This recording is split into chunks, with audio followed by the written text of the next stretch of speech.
Good morning, students. We are discussing molecular structure and bonding. In this chapter, today we shall discuss about the Fajans rule. In previous classes, we have learned a lot about the ionic bond and covalent bond. और साथ ही हमने ये भी देखा कि electronegativity, it plays very important role in deciding whether the molecule or compound will be ionic in nature or covalent. And in covalent we have also learned that it is of two types, polar and non-polar, and that again also depends upon the electronegativity. इसी reference में एक और important rule है या जिसे हम concept भी कह सकते हैं. It is a set of rules है ना which are included in terms of Fajans rule. जब हम फजान्स रूल के बारे में बात करते हैं तो देखिए फजान एक्चुअली क्या है. It's the name of a chemist. एक साइंटिस्ट थे है ना फजान, और इनके एक पार्टनर भी थे सोडी है ना. इन्होंने रेडियो एक्टिविटी में भी वर्क किया था.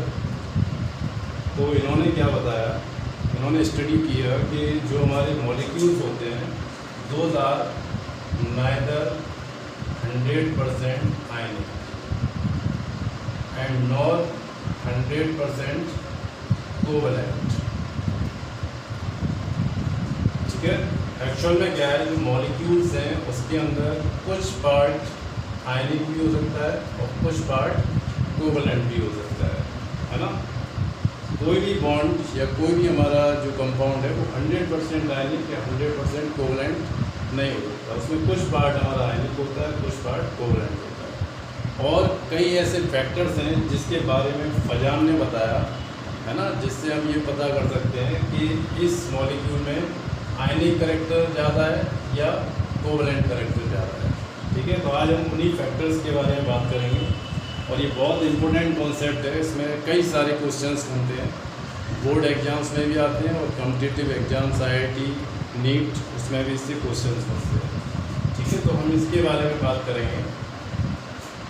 देखिए एक्चुअल में फजान रूल है, उसकी स्टार्टिंग कैसे होती है वो समझिए. एक कोई हमारा मॉलिक्यूल है ना, ये एक मॉलिक्यूल है और कोई भी जो मॉलिक्यूल होता है उसके अंदर जनरली क्या होते हैं, डिफरेंट काइंड्स के एटम्स होते हैं. ठीक है. अब मान के चलिए एक इसमें हमारा कैटायन है और एक इसके अंदर एनायन है. ठीक है. ये मॉलिक्यूल हमारे 2 कांस्टेंट पार्टिकल से मिलकर बना हुआ है. एक हमारा कैटायन और एक हमारा एनायन. अब देखिए एक्चुअल में क्या होता है, ये जो कैटायन है ना, कैटायन से क्या है, इलेक्ट्रॉन्स लूज हो चुके हैं है ना. तो इसका जो साइज है वो क्या हो गया, रिड्यूस हो गया है. जो पेरेंट एटम होगा उसके कंपेरिजन में इसका साइज क्या होगा, छोटा होगा है ना. क्यों स्मॉल होगा, because it has high, very high effective nucleus charge. ठीक है. इसके पास क्या होगा, हाई इफेक्टिव न्यूक्लियस चार्ज. क्यों होगा, क्योंकि इसका साइज छोटा हो गया है, कुछ इलेक्ट्रॉन इससे लूज हो गए. अगर हम एनायन की बात करें तो ये क्या करता है, इलेक्ट्रॉन्स को गेन करता है. ठीक है. इस वजह से इसका जो साइज है वो थोड़ा सा क्या हो जाता है, इंक्रीज हो जाता है ना. साइज इसका इंक्रीज हो जाता है. जब साइज इंक्रीज हो जाएगा, हमें पता है कि जो नंबर ऑफ इलेक्ट्रॉन्स यहाँ इंक्रीज हो रहे हैं तो इफेक्टिव न्यूक्लियस चार्ज क्या होगा, ये डिक्रीज हो जाएगा. ठीक है. तो देखिए यहीं से जब आप इस बैकग्राउंड को अपने माइंड में रखेंगे तो वहाँ से आपको फजान रूल समझ में आएगा. ठीक है. ये चीज़ें हमको क्लियर हो गई. अब क्या होता है कि जब इसका साइज छोटा है और एनायन का साइज बड़ा है ना, उस वाले केस में क्या होगा, ये जो हमारा A+ है ना, ये सॉरी जो कैटायन है ये एनायन को अपनी ओर अट्रैक्ट करता है. ये क्या करता है, इसको अपनी ओर अट्रैक्ट करता है ना. क्यों अट्रैक्ट करता है, क्योंकि इसका जो न्यूक्लियस चार्ज है, इफेक्टिव न्यूक्लियस चार्ज, वो क्या है, हाई है ना. अब जब ये इसको खींचेगा है ना, तो क्या होगा, इसकी जो शेप अभी आपको स्फीयर दिखाई दे रही है ना, ये अब स्फेरिकल नहीं रह जाएगी, बल्कि ये कैसी हो जाएगी, इस तरीके से चेंज हो जाएगी। ठीक है, और ये ए के पास आ गया। यहाँ से हमको क्या रिफ्लेक्ट हो रहा है, ये जो पार्ट है ना, ये एक्चुअल में क्या है, ये इलेक्ट्रॉन क्लाउड है। जो बाहर ऑर्बिट्स होती हैं उसके अंदर इलेक्ट्रॉन्स हैं, तो ये इलेक्ट्रॉन का क्लाउड है ना। इलेक्ट्रॉन क्लाउड क्या हो रहा है, ए प्लस की तरफ अट्रैक्ट हो रहा है ना। जब हमारा इलेक्ट्रॉन क्लाउड इसकी ओर अट्रैक्ट होता है, इस कंडीशन को हम क्या बोलते हैं, इट इज कॉल्ड पोलराइजेशन। ठीक है, वेरी इंपॉर्टेंट टर्म है ये, फजान रूल। फजान रूल को हम क्या बोलते हैं, पोलराइजेशन रूल भी कहते हैं इसको। ठीक है, तो यहाँ पर क्या हो रहा है, ये इलेक्ट्रॉन क्लाउड कैटायन की तरफ अट्रैक्ट हो रहा है ना, पोलराइज्ड हो रहा है। जब ये पोलराइज्ड होगा और इस पर चार्ज कैसा है, नेगेटिव, और इस पर चार्ज कैसा है, पॉजिटिव। तो जब नेगेटिव चार्ज पॉजिटिव के ज़्यादा क्लोजर आएगा तो ये पॉजिटिव इफेक्ट को क्या करेगा, कैंसिल आउट करेगा, है ना। यानी इसको क्या कर देगा, ये न्यूट्रलाइज कर देगा। ऐसा हो सकता है कि 100% न्यूट्रलाइज न करे, है ना, कुछ पार्ट इसका यानी पार्शियली न्यूट्रलाइज कर सकता है। कैसे कर सकता है, ये पार्शियली न्यूट्रलाइज करेगा, है ना। जैसे ये पार्शियली हमारा न्यूट्रलाइज हो जाएगा, उसके बाद क्या होगा, अगर ये हमारा जो मॉलिक्यूल है ये हम आयनिक समझ रहे थे, है ना, ये यहाँ पर क्या होगा, पोलराइजेशन की वजह से इसमें पार्शियली न्यूट्रलाइजेशन हो गया चार्ज का।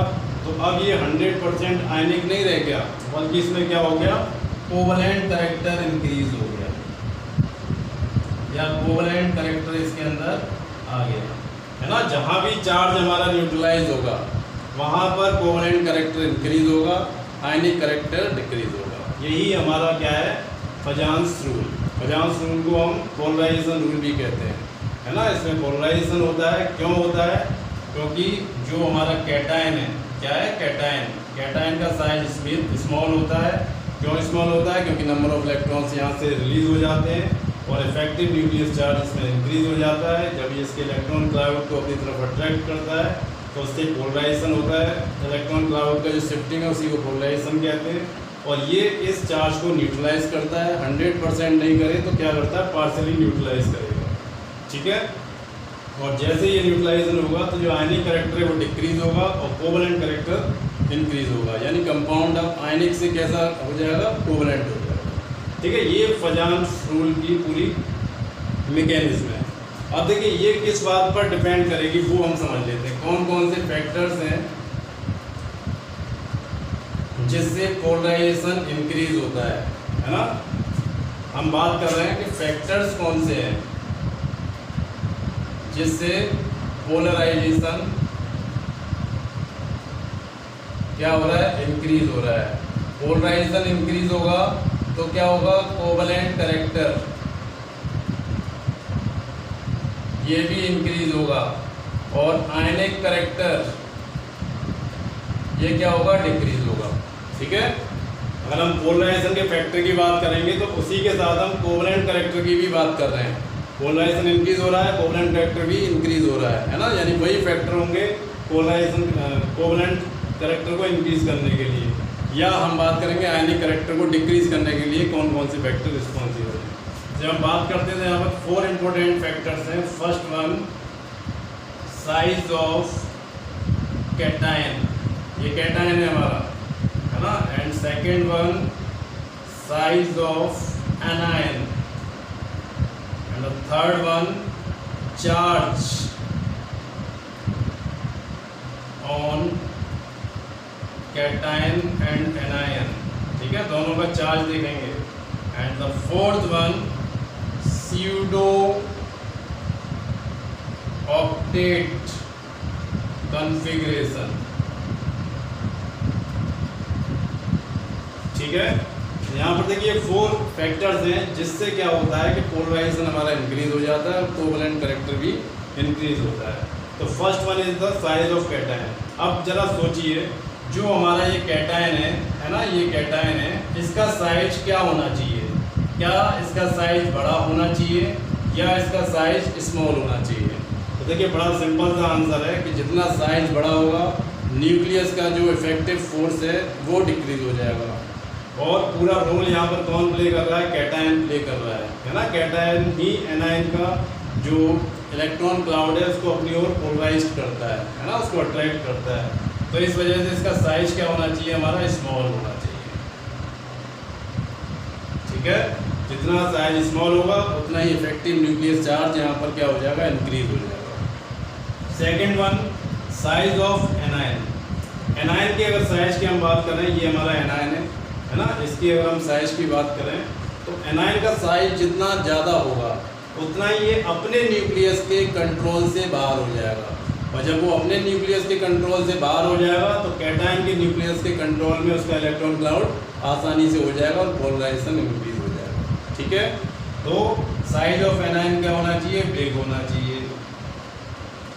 Now the third one, charge on it is charge on cation and anion, है ना। यहाँ पर देखिए एक मैं आपको एग्जांपल बताता हूँ।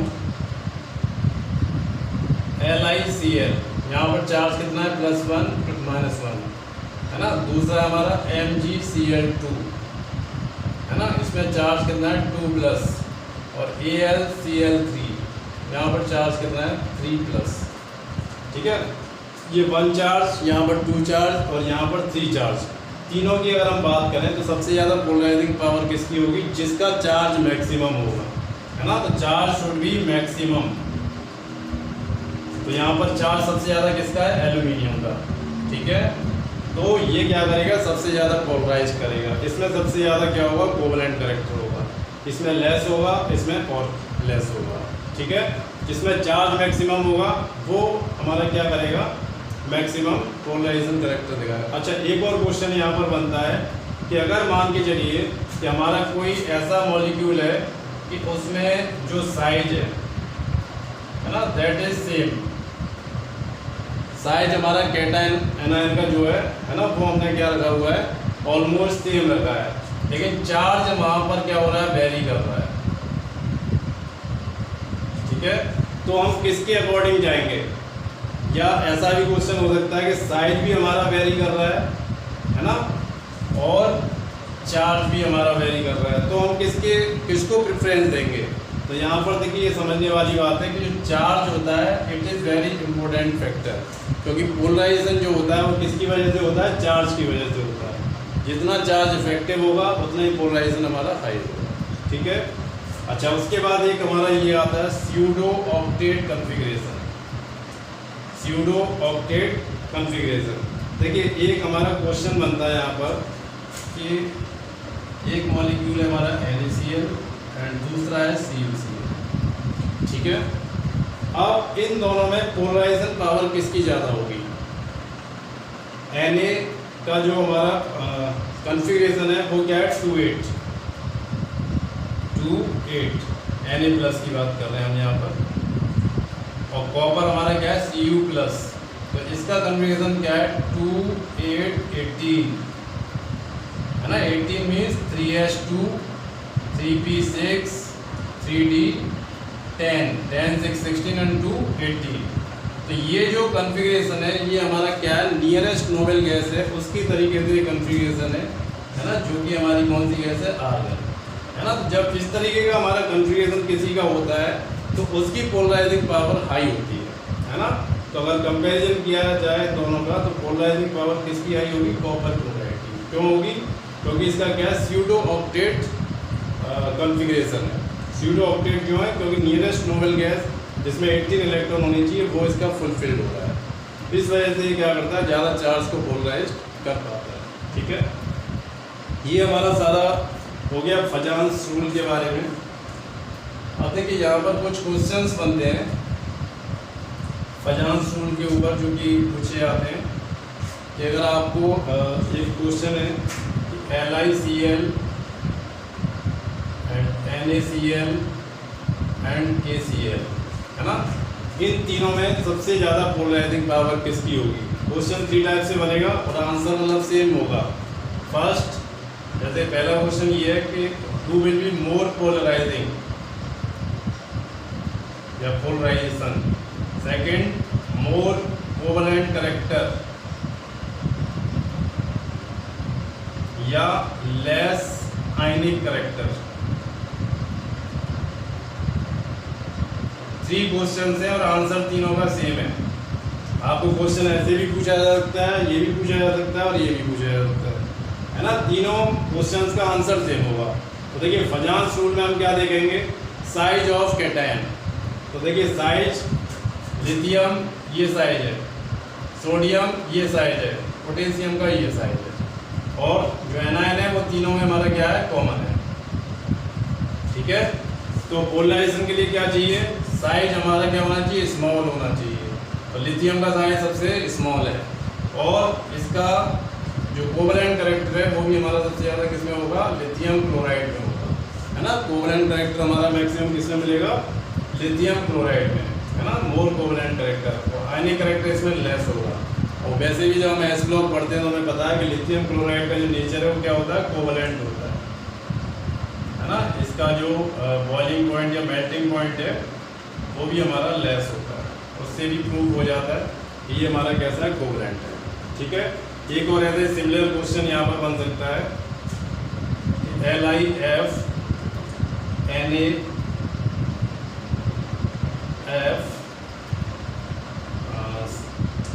सॉरी तीनों में हम ये सेम रखेंगे, lithium fluoride, lithium chloride and lithium iodide,